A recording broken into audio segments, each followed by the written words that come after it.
y'all, we're here for day 4 and today we're going to be talking about factors I used to consider which schools I applied to. I'll keep this one short and sweet because, to be honest, I'm not feeling my best today, as you can see.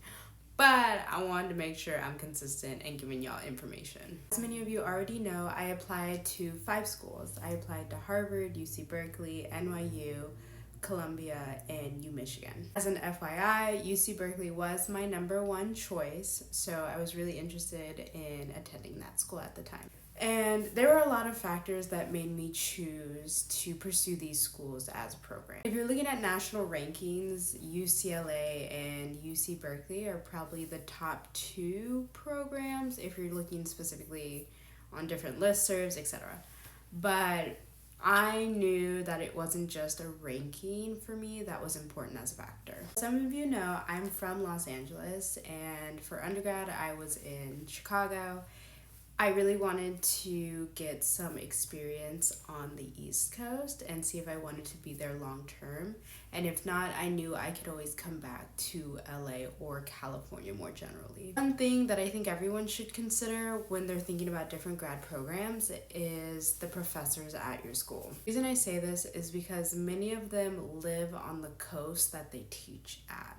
So I think half of the professors for my Harvard program lived in New York, or most of their work was based in New York, but they came up to Boston and commuted to Boston to teach their classes. So the reason this is important is because it really impacts career opportunities that you're interested in pursuing long term. So if you want to be on a certain coast, you want to be working for a certain city, like the city of New York, I'm just going to be bringing that up a lot as an example, then picking schools in that area would be strategic for career opportunities.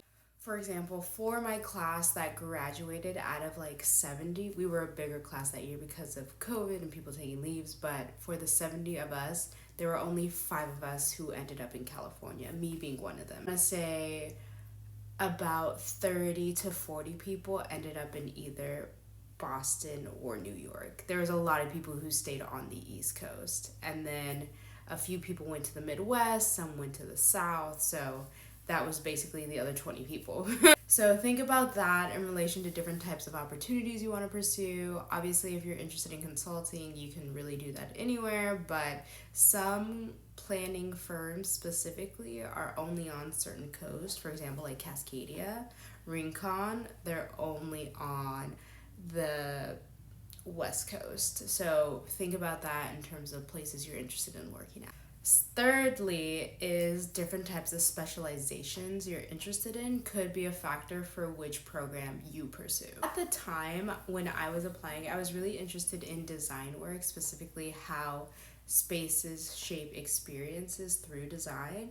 Ended up, I didn't want to be a designer, but Harvard is a design heavy program, so that is one thing that did draw me in. But some programs have a larger emphasis on transportation, or they're really strong in real estate or housing or like environment/climate stuff. So it's important to keep that in mind. If you already have a specific interest and you want to pursue it further, you know which programs to tailor your applications toward, your essays toward, and even your resume. One other thing I think is important to consider is funding, because that was a really big consideration for me. I am a Questbridge scholar for my undergrad program, so I had a full ride for undergrad. Was not interested in taking on debt to go to school again. So I wanted to pick the best financial options for me. And what ended up being the case, unfortunately, is that public schools, they're more so allocation of resources is dictated by the state budget, right? So you never really know if you're gonna have guaranteed funding for your first and your second year, unless of course you get a designated external scholarship. The perk of a private university is the fact that if you are granted some type of funding resource, it's guaranteed for the entirety of your program, or however long it's intended to be guaranteed for. And that was unfortunately the reason why I chose not to go to UC Berkeley, is because they could only guarantee me a full ride for my first year. And I mean tuition, paid me they were going to give me a stipend for housing and transportation, and they were going to give me a research position only for my first year because they couldn't guarantee it for my second year.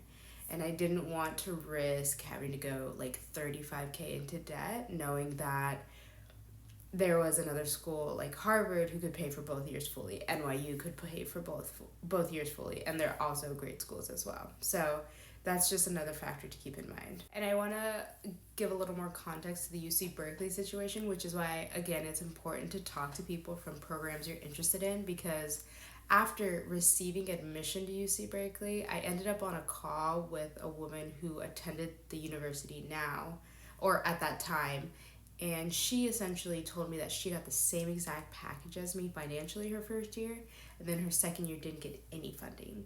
So she had to take out a bunch of loans essentially to pay for her second year, and I was worried about potentially being in the same situation my second year. Lastly, the other thing I want you to think about is project experience, because as specifically an urban planning grad program, you're going to be working in your jurisdiction on projects. So if you're really interested in exploring what it means to work on a project in New York City, it would be ideal for you to apply to programs that are based in New York City.